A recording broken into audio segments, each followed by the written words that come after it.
सुंदर रूप लुभावनी, पंजन कंचुकी करधनी, 16 श्रृंगार सुहावनी, 16 श्रृंगार सुहावनी, शंख डमरू झांझ झालर नूपुर ध्वनि मनमोहनी, नवकल्पना नवरूप से रचना रची जब नार की, सत्यम शिवम सुंदरम से शोभा बढ़ी संसार की।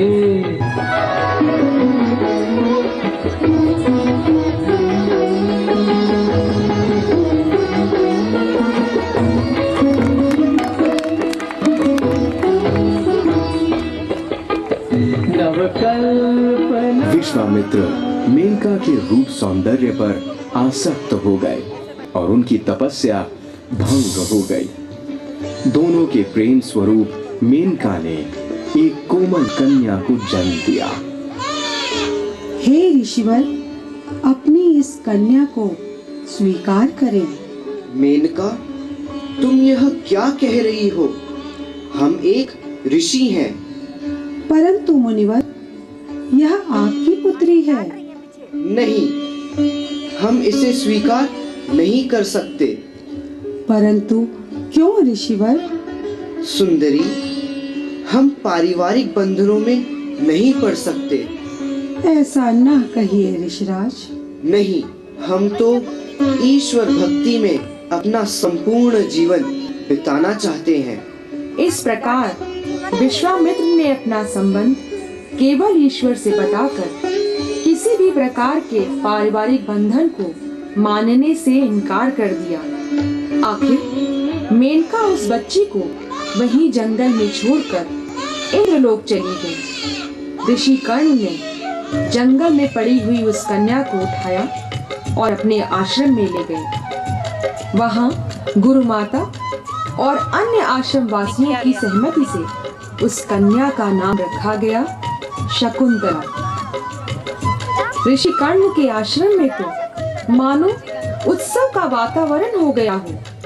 सभी उस नन्ही सुकोमल कली के आने से उल्लास पूर्वक नाचने लगे और देवी की कृपा समझकर धन्यवाद करने लगे। बरसे आनंद के घन, झूमे तन है मुदित मन। बरसे आनंद के घन, झूमे तन है मुदित मन। हर्ष उल्लास हृदय में है छाया, हर्ष उल्लास हृदय में है छाया। तपोवन का कोना कोना सजाया। मग सगम ममगा दम गमगा मग सगम ममगा दम गमगा सनि धनि ध पद ध पदम सनि धनि ध पद ध पदम सनि धनि ध पद ध पदम। हर्ष उल्लास हृदय में है छाया, तपोवन का कोना कोना सजाया। दीप रंगोली की शुभ छटा छाई,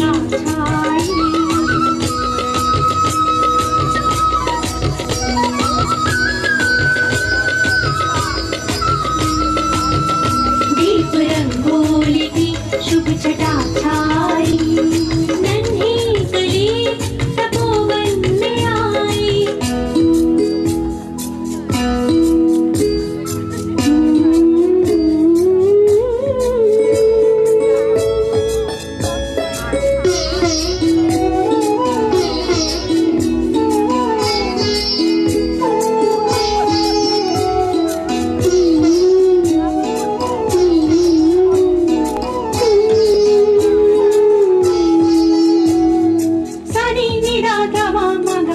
सा ग म ग म ग म द म द नि द म द नि सा नि सा नि सा नन्ही कली तपोवन में आई नन्ही कली एक तपोवन में आई आज शुभ घड़ी चाहूं और खुशियाँ छाई हर्ष की फुहार हमारे आंगन में आई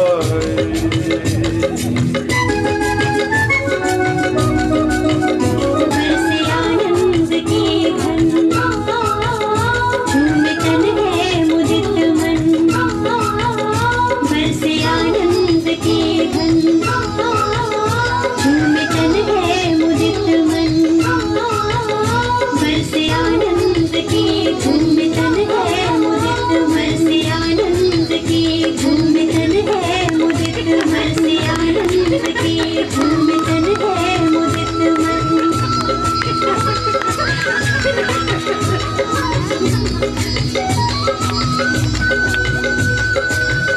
धीरे धीरे समय के साथ शकुंतला लताओं, वृक्षों, मृग आदि जीवों से आत्मीय संबंध बनाते हुए कण्व ऋषि के आश्रम के शांत व प्राकृतिक वातावरण में पलकर बड़ी हुई।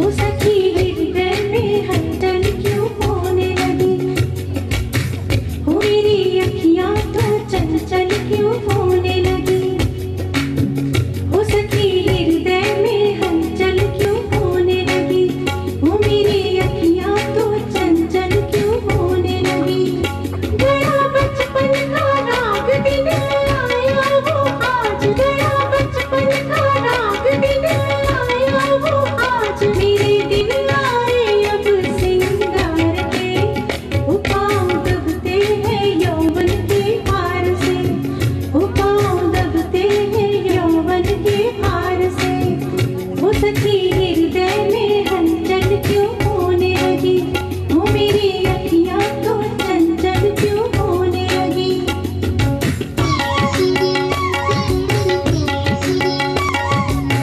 मगरे गमप मगरे गमप मगरे रे गमप अदनि सनि सनि सनि सा नैन झुक जाने लगे क्यों ये शर्माने लगे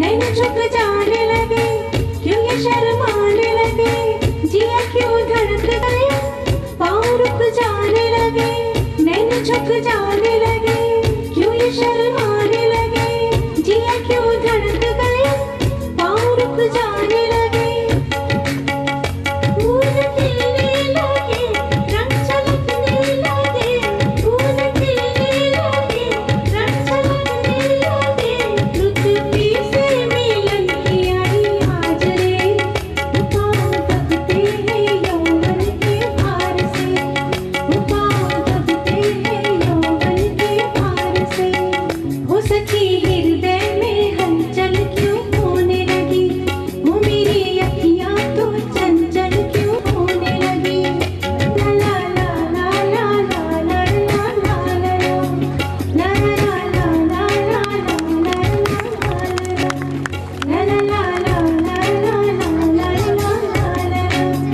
कण्व ऋषि तीर्थ यात्रा के लिए गए और शकुंतला अपने नित्य कर्मों का भली भांति निर्वाह करती रही।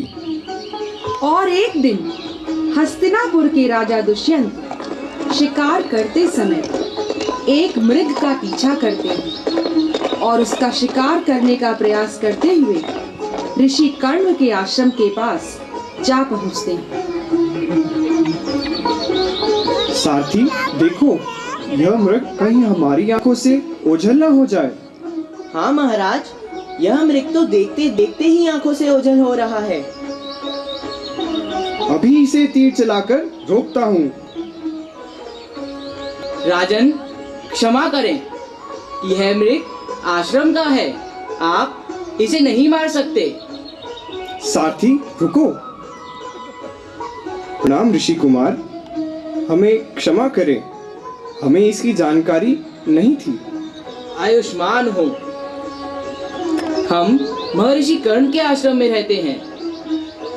हमारा नाम बैखानस है। महर्षि कर्ण के आश्रम में रहते हैं आप?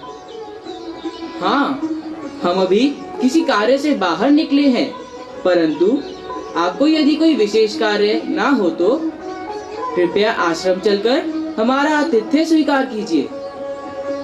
सारथी, क्या हम आश्रम की ओर प्रस्थान करें? वहां जाकर महर्षि कर्ण के भी दर्शन हो जाएंगे। क्या महर्षि कर्ण आश्रम में विराजमान है?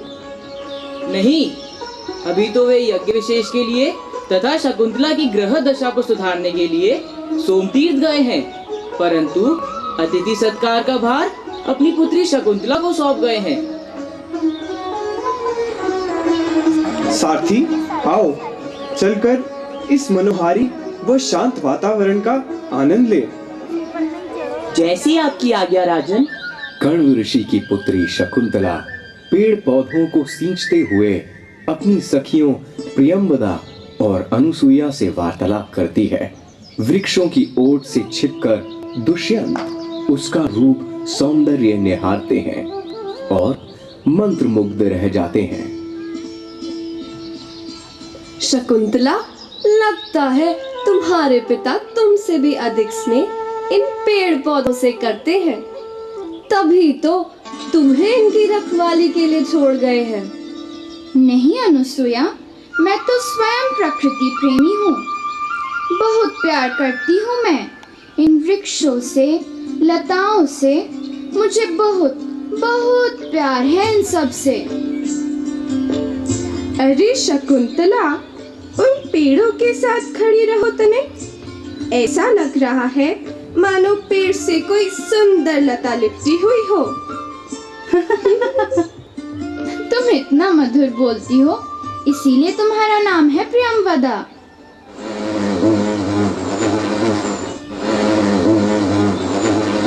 इसी वार्तालाप के बीच एक भंवरा मंडराते हुए आता है। दोनों सखियां घबराकर इधर उधर भागती हैं और सबको पुकारती हैं। राजा दुष्यंत वृक्षों की ओट से निकलकर आते हैं और भ्रमर से शकुंतला की रक्षा करते हैं। प्रियंवदा और अनुसुईया से शकुंतला का परिचय जानने के बाद वे शकुंतला की ओर आकर्षित होते हैं। महाराज, आप कौन हैं? आपने हमारी सखी की रक्षा की, हम आपके आभारी हैं। हाँ, हमारी रक्षा करने के लिए धन्यवाद। हे सुंदरी, धन्यवाद कैसा? क्या मैं आपका परिचय जान सकती हूँ? ये हस्तिनापुर के राजा महाराज दुष्यंत हैं। चौंकिए मत, हम भी एक साधारण इंसान हैं और तुम्हारे रूप के प्रति आसक्त होकर ही हम इस ओर खिंचे आए हैं। हमने तुम्हारी बातों से तुम्हारा परिचय भी जान लिया है। क्या हम कुछ देर तुम्हारा साथ पा सकते हैं? सुंदरी, तुम्हारे आचार, व्यवहार और रूप ने हमें मोहित कर लिया है। महाराज, मैं तो ऋषि कन्या हूँ। प्राकृतिक व सरल वातावरण में पलकर ही सब कुछ सीखा है। हाँ, तुम्हारी सरलता, तुम्हारा सौंदर्य हमारे मन को छू गया है। क्या हम तुम्हें अपनी जीवन संगिनी बना सकते हैं? महाराज, आपसी आकर्षण और बातों का सिलसिला जारी रखते हुए दोनों गंधर्व विवाह कर लेते हैं। दोनों प्रणय सूत्र में स्वयं को बांधकर एक दूसरे के लिए समर्पण भाव लिए सुखद कल्पना में खो जाते हैं।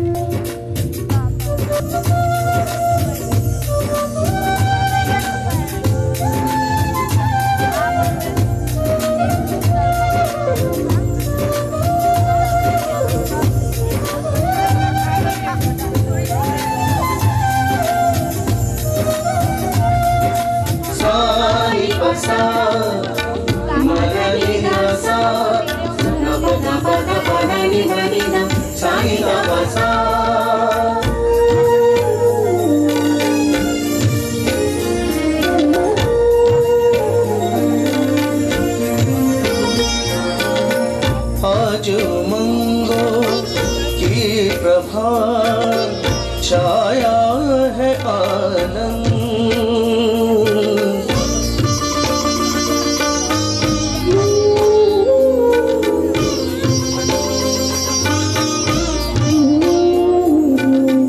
आज उमंगों की प्रभा छाया है आनंद। चंद्रमुखी को देख कर, चंद्रमुखी को देख कर लजा रहा नभ चंद,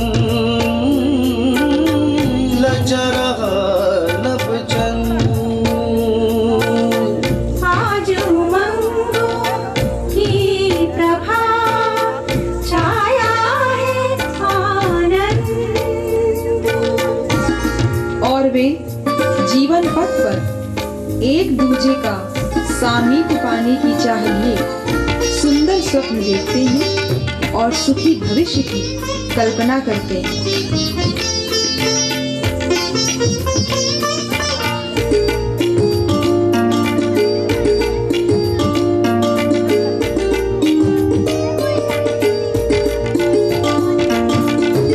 जैसे नभ को चंद्रमा, भू को प्रिय उद्यान।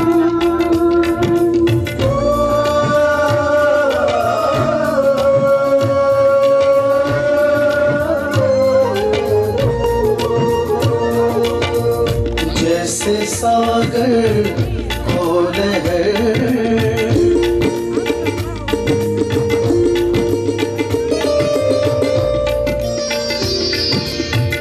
जैसे सागर को लहर, मुख को प्रिय मुस्कान। जैसे काजल नयन को सरवर को जल जा।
वैसे ही प्रिय तुम हमें, जो उषा को सुप्रभा, कंचन सी तुम कांतिमय, गौरव सी गंभीर, गौरव सी गंभीर। जीवन की चमके सदा, शुभ पद भाग्य लगी। जीवन की चमके सदा,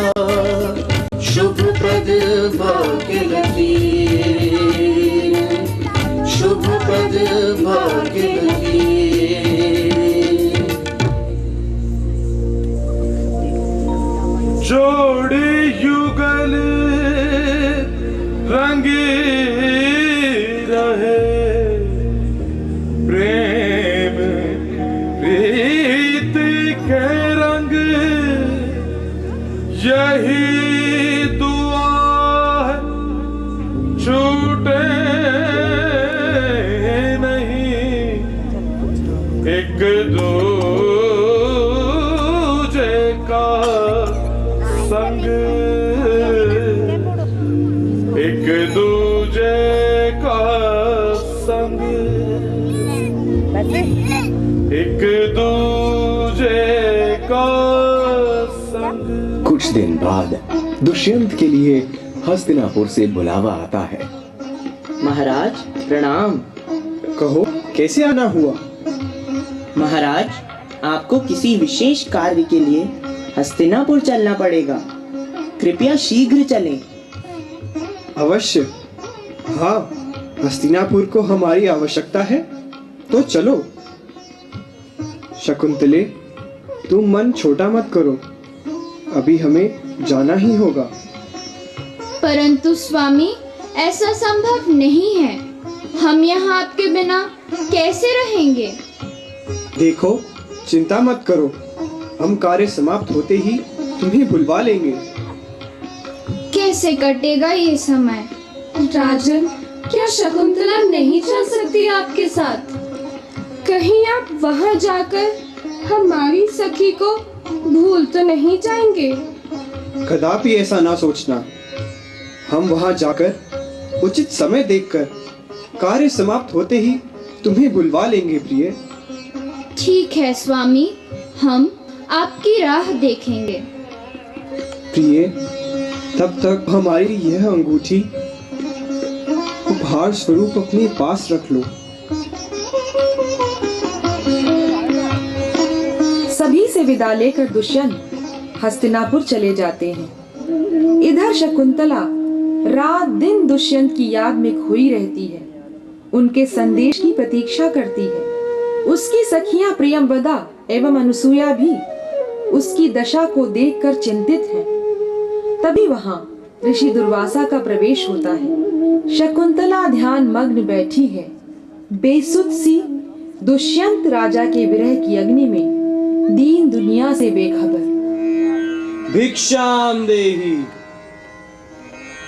भिक्षाम देहि, भिक्षाम देहि। प्रणाम ऋषिवर। सौभाग्यवती भव।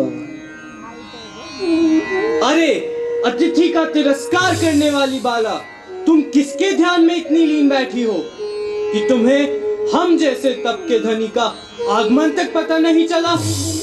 ऋषिवर, क्षमा करें, हम न जाने कैसे आपका आगमन नहीं जान पाए। यह भूल क्षमा करने योग्य नहीं है। हम तुम्हें श्राप देते हैं कि जिसकी स्मृति में तुम इतनी बेसुध होकर बैठी थी, वह तुम्हें भूल जाएगा।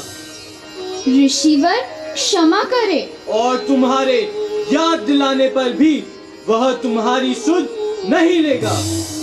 ऋषिवर, ऐसा अनर्थ मत कीजिए। यह शकुंतला की अनजाने में की गई भूल है।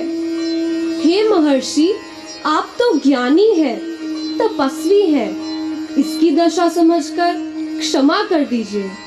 हमारे वचन अटल हैं, परंतु तुम्हारे प्रायश्चित को देखकर हम अपने श्राप का प्रभाव कम करते हैं। वह क्या महर्षि? यदि तुम अपने प्रिय को उसकी कोई पहचान दिखाओगी, तो वह अवश्य तुम्हें पहचान लेगा। प्रणाम ऋषिवर। जब कण्व ऋषि आश्रम में लौटते हैं, तो वे गौतमी माता ऋषियों द्वारा संपूर्ण वृत्तांत सुनते हैं। यज्ञ में लीन होने पर आकाशवाणी के द्वारा शकुंतला के गर्भ धारण का भी ज्ञान हुआ। अब उन्होंने अपना धर्म पालन करने का निश्चय किया और शकुंतला को राजा दुष्यंत के पास हस्तिनापुर उसकी ससुराल भेजने की तैयारियां आरंभ की।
ये आभूषण इन्हें पहनाइए।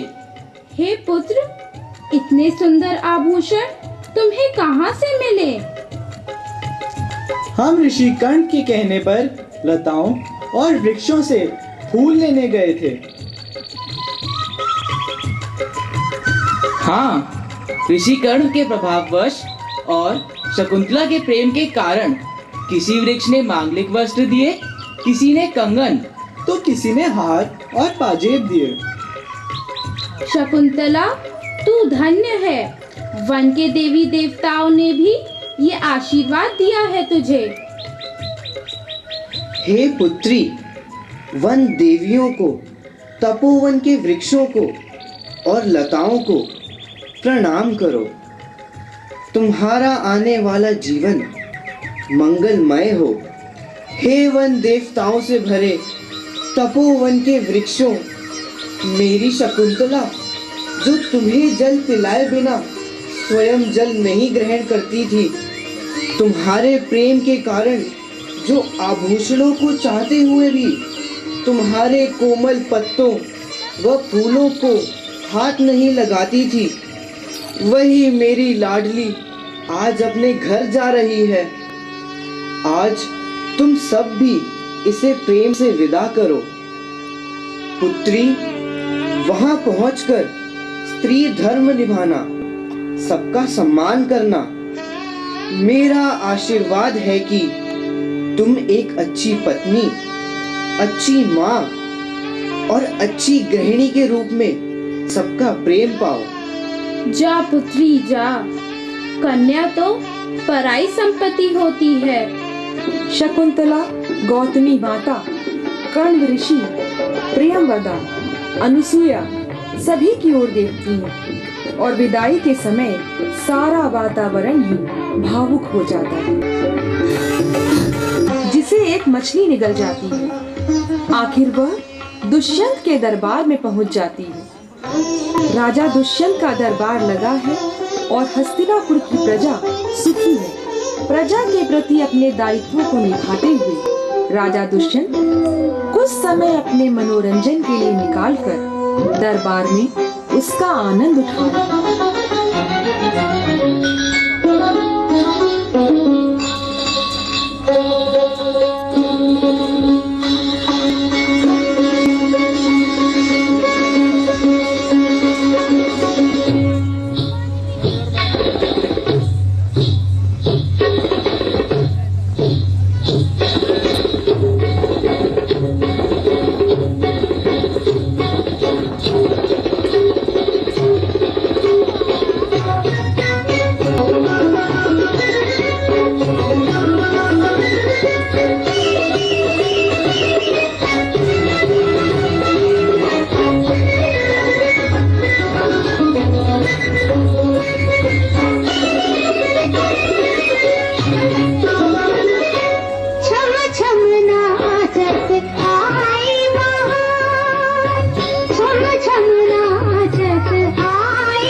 महाराज, कोई ऋषि, तपस्वी और एक कन्या ऋषि कर्ण का संदेश लेकर आए हैं। उन्हें आदर सहित अंदर भेज दे। जो आज्ञा महाराज। प्रणाम महाराज, कल्याण भव। कहिए ऋषि कुमार, कैसे आना हुआ? क्या संदेश है महर्षि कर्ण का? और यह देवी कौन है? महाराज, हमारे महर्षि कर्ण की पुत्री शकुंतला से हमारे आश्रम में आकर आपने गंधर्व विवाह किया था। गंधर्व विवाह? जी महाराज, ये वही शकुंतला देवी हैं। महर्षि ने आपकी धरोहर आपके पास भेजी है। कृपया इन्हें पत्नी के रूप में स्वीकार करें। हम कुछ समझ नहीं पा रहे। कैसा गंधर्व विवाह? देवी, आप क्यों मौन हैं? स्वयं भी कुछ कहें। महाराज, आश्रम में आकर अपने मोहक व्यक्तित्व, मीठी बातों से हम भोले भाले आश्रम वासियों का हृदय जीतकर, हमें प्रभावित कर आपने हमसे विवाह किया था। अब हमारा निरादर, ये आपको शोभा नहीं देता। शांत देवी, शांत। यह आप क्या कह रही हैं? यदि वास्तव में आप कुछ समझ नहीं पा रहे तो यह अंगूठी देखिए जो आपने हमें दी थी। हाँ हाँ, जरा देखें तो। अंगूठी कहाँ गई? हाय, हमारा दुर्भाग्य तो देखो। अवश्य ही नौका यात्रा करते समय नदी में गिर गई होगी। हम जानते थे यह सत्य नहीं है। आप सब ये कपट क्यों कर रही हैं? महाराज, ये तपोवन में पली कन्या इस छल कपट को नहीं जानती। कृपया आप फिर से सोचें। हमारे चरित्र और कृत्यों से संपूर्ण परिचित है। आज तक न सुनी न देखी। हमने ही तब बिना सोचे समझे यह कार्य किया। अब दुख तो भोगना होगा। पुरोहित जी, आप ही बताएं, अब हम क्या करें? राजा दुष्यंत अधर्म के डर से पराई स्त्री को स्वीकार नहीं कर रहे हैं। लेकिन जब तक शकुंतला के बालक का जन्म नहीं होता, तब तक वह मेरे घर रहेगी। बाद में इस चक्रवर्ती बालक को राजमहल स्वीकारे, नहीं तो वो आश्रम में जाएगा। जो भी आप बड़ों का निर्णय हो, हमें स्वीकार है। हे भगवती, हे वसुंधरे, तू फट जा और हम उसमें समा जाएं। पुरोहित जी को पता था कि बालक के विषय में भविष्यवाणी की गई थी कि वह चक्रवर्ती बालक होगा। और वह जब शकुंतला को लेकर जा रहे थे तो एक ज्योति सी आई जो एक स्त्री के समान थी, और वह शकुंतला को उठाकर अप्सरा तीर्थ की ओर ले गई। उधर दुष्यंत सोच रहे थे कि उन्होंने उस ऋषि कन्या को न अपनाकर कहीं कोई अपराध तो नहीं किया, क्योंकि उनका मन कह रहा था कि वह देवी सच्ची थी। और इधर नगर के एक मछुआरे को मछली के पेट से राजा दुष्यंत की वो अंगूठी मिली जो कि शकुंतला के हाथ से नदी में गिर गई थी और मछली ने उसे निगल लिया था। मछुआरा वो अंगूठी देखकर आश्चर्यचकित रह जाता है। इसके अंदर तो रत्न जड़ित अंगूठी है। क्या अंगूठी? मुझे भी दिखाओ तो। देख लो जी भरकर, परंतु किसी भी तरह पता लगाकर अंगूठी को उसके मालिक के पास पहुंचाना ही होगा। हाँ, सही कह रहे हो। मैं भी यही सोच रही थी। दे, क्या है तेरे हाथ में? क्या है ये? दे मुझे, जल्दी दे। छोड़ दो, कुछ नहीं है। छोड़ दो इन्हें। तू मानता है या नहीं? बोल, तूने हमारे राजा की अंगूठी कहाँ से चुराई? दया करो मुझ पर, मैंने कुछ नहीं चुराया। फिर ये अंगूठी कहाँ से आई तेरे पास? मैं तो एक मछुआरा हूँ। मछली पकड़कर अपने परिवार का पेट पालता हूँ। मछली काटने पर जब मुझे यह अंगूठी मिली तो बाजार में दिखाने लाया और आप लोगों ने पकड़ लिया। ये सच कह रहे हैं? तू चल महाराज के पास, वही तेरा न्याय करेंगे। मछुआरे को पकड़कर राजा के दरबार में ले जाते हैं और दुष्यंत अपनी अंगूठी पहचानकर मछुआरे को छोड़ने का आदेश देते हैं। मछुआरा राजा की जय बोलता हुआ चला जाता है। राजा दुष्यंत अंगूठी मिलने के बाद पश्चाताप की अग्नि में और शकुंतला के विरह में जलते रहे। उधर शकुंतला को भी अप्सरा कंचुकी और भानुमति द्वारा यह पता चलता है कि दुष्यंत अंगूठी मिलने के बाद शकुंतला की स्मृति में एकांत में ही रहने लगे हैं। उन्होंने वसंतोत्सव भी रोक दिया है। शकुंतला भी दुष्यंत की याद में अपने दिन काट रही थी।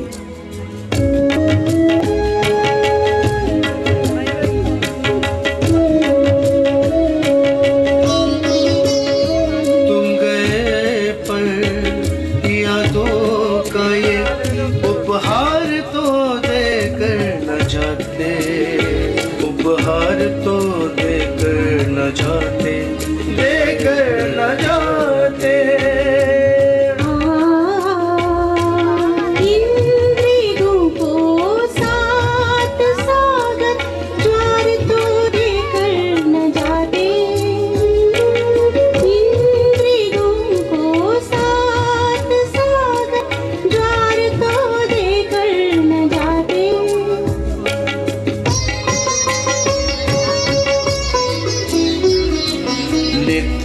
झरोकों से निशा के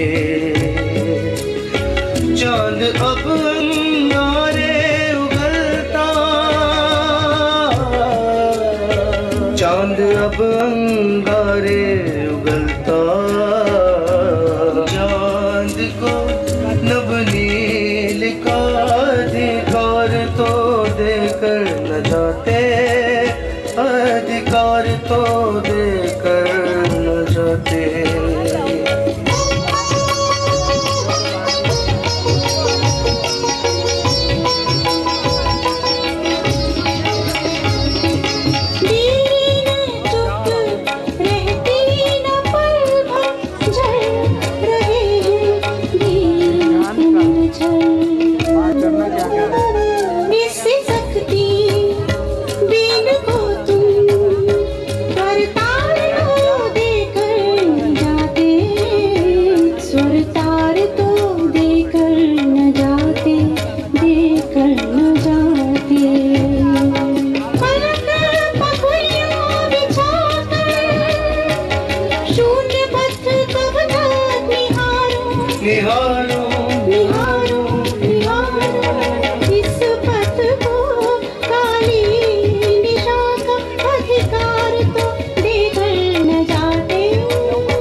समय बीत रहा था। एक बार राक्षसों के आतंक के कारण महाराज इंद्र के आग्रह पर दुष्यंत सभी राक्षसों का अंत करके देवताओं को भय मुक्त करते हैं और इंद्रलोक से अपने राज्य में लौटते समय ऋषि कश्यप के दर्शन हेतु रथ से उतरकर तपोवन में प्रवेश करते हैं। उन्हें कुछ जाना पहचाना स्वर सुनाई पड़ता है और वे उसी ओर चल पड़ते हैं।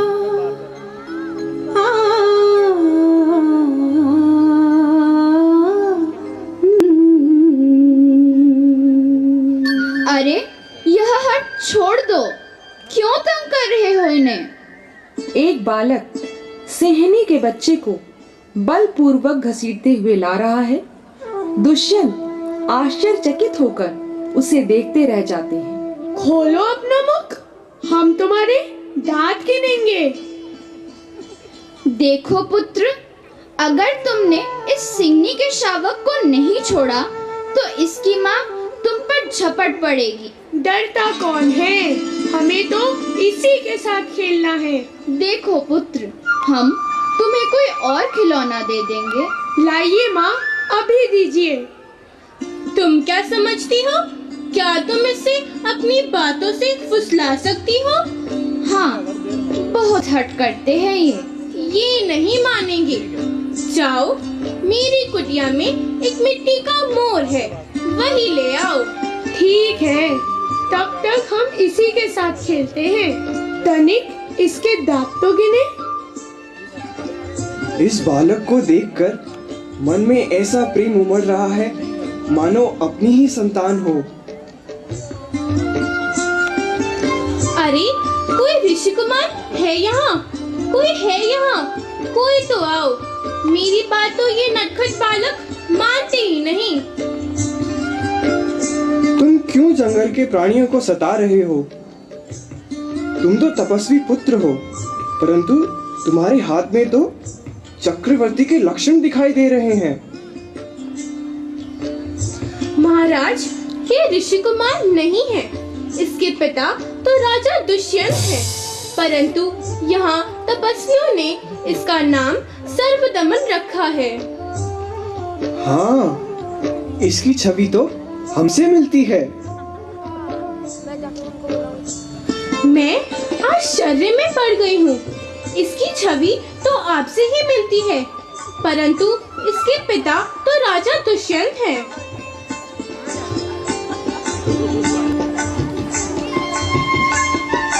माँ, देखो ये कौन है जो हमें सीने से लगा रही है?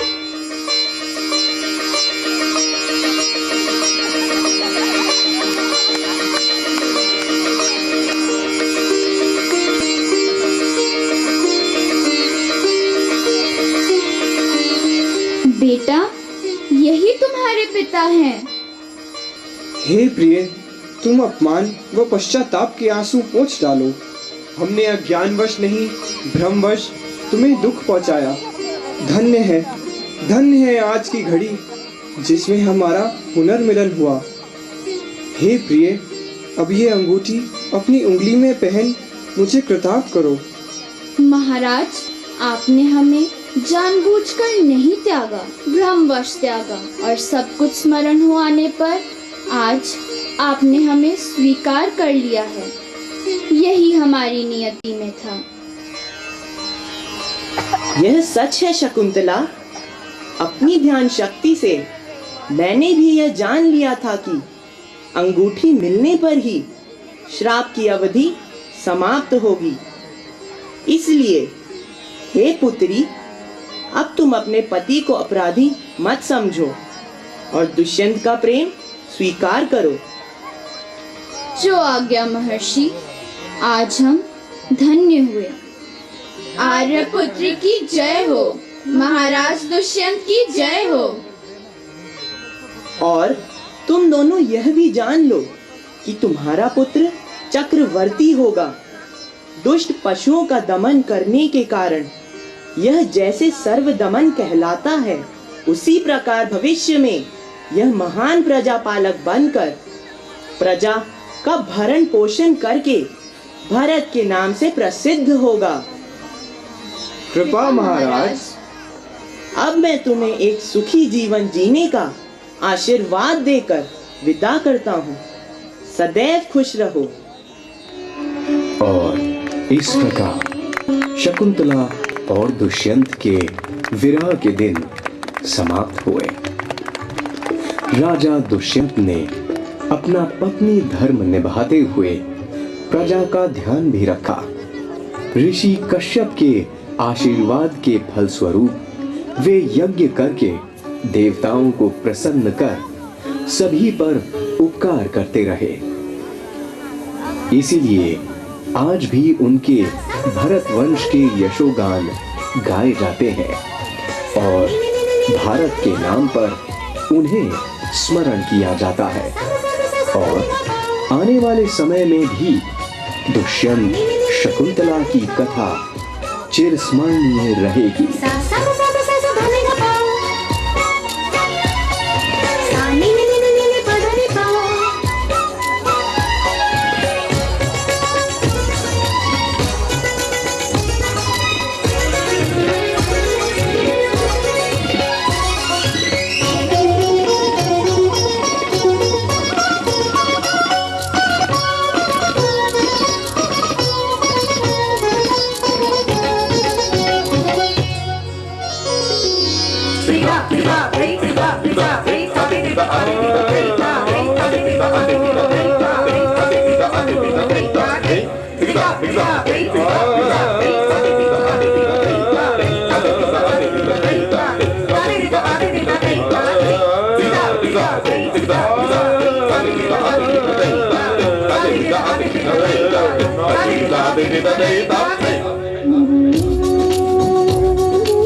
साहित्यकारों और कवियों ने भरी प्रेरणा सत्य संस्कृति पर जिसने नैतिक दीप जलाए मन में, नैतिक दीप जलाए मन।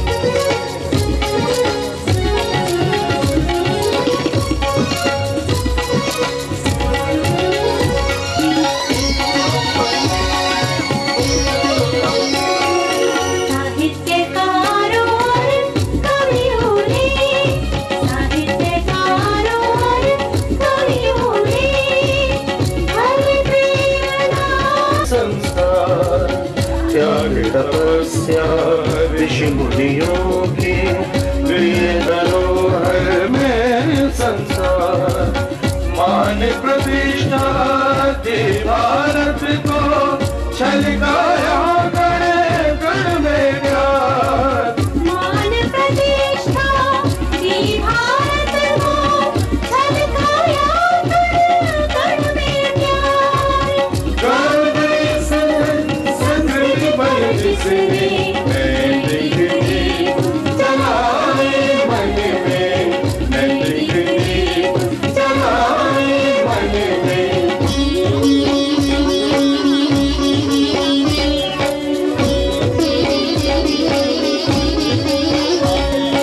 महर्षियों की तपस्वी और आध्यात्मिक ज्ञान का वर्णन ऋषि के संरक्षण में पला शकुंतला का प्रेम समर्पण, प्रेम समर्पण। संस्कृति पर जिसने नैतिक दीप जलाए मन में, नैतिक दीप जलाए मन में।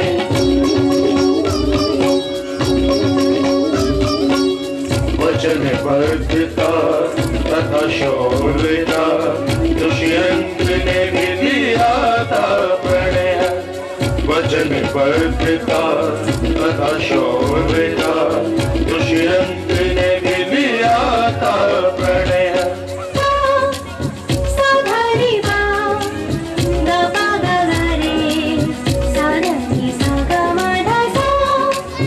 संयम स्नेह और सौंदर्य की शकुंतला थी अद्भुत संगम। संयम स्नेह और सौंदर्य की शकुंतला थी अद्भुत संगम। संस्कृति पर जिसने नैतिक दीप जलाए मन में, नैतिक दीप जलाए मन में। मछुआरे की सच्चाई से मिली प्रेरणा एवं शिक्षा, छोड़ कपट छल और पाप को दया धर्म की दीक्षा। शकुंतला की भांति बनेंगे सदा धीर गंभीर हम। दुष्यंत और भरत के जैसे बने साहसी वीर हम, बने साहसी वीर हम, बने साहसी वीर हम। हम छात्र सबके तन के बुलंदी के पायदान पे, छात्र सबके तन के बुलंदी के पायदान पे रहे आन और बन से कहते हैं हम शान से, रहे आन और बन से कहते हैं हम शान से। अधिकारों से पहले हम सब कर्तव्यों की बात करेंगे। इस महान पृष्ठभूमि पर एक नया अध्याय लिखेंगे, एक नया अध्याय लिखेंगे, एक नया अध्याय लिखेंगे, एक नया अध्याय लिखेंगे। हमें आशा ही नहीं पूर्ण विश्वास है कि आज की इस नृत्य नाटिका का आपने भरपूर आनंद लिया होगा। आज के कार्यक्रम की सफलता का श्रेय विद्यालय के प्रधानाचार्य श्री S.K. मिश्रा जी को जाता है, जिनके सुझावों और सहयोग से ही हम इस नृत्य नाटिका का सफल मंचन कर पाए। हम विशेष रूप से धन्यवाद करते हैं माननीय श्रीमती स्वर्णलता गुप्ता जी का, जिन्होंने समय समय पर हमारा मार्गदर्शन किया और नृत्य नाटिका को तैयार करने में हमें पूर्ण सहयोग दिया। नाटिका की पटकथा को लिखा है हिंदी विभागाध्यक्ष डॉक्टर दमयंती शर्मा ने और उन्हें सहयोग दिया है हिंदी अध्यापिका श्रीमती गीता प्रकाश, मीनू शर्मा, उषा मलिक और चैताली चौधरी ने।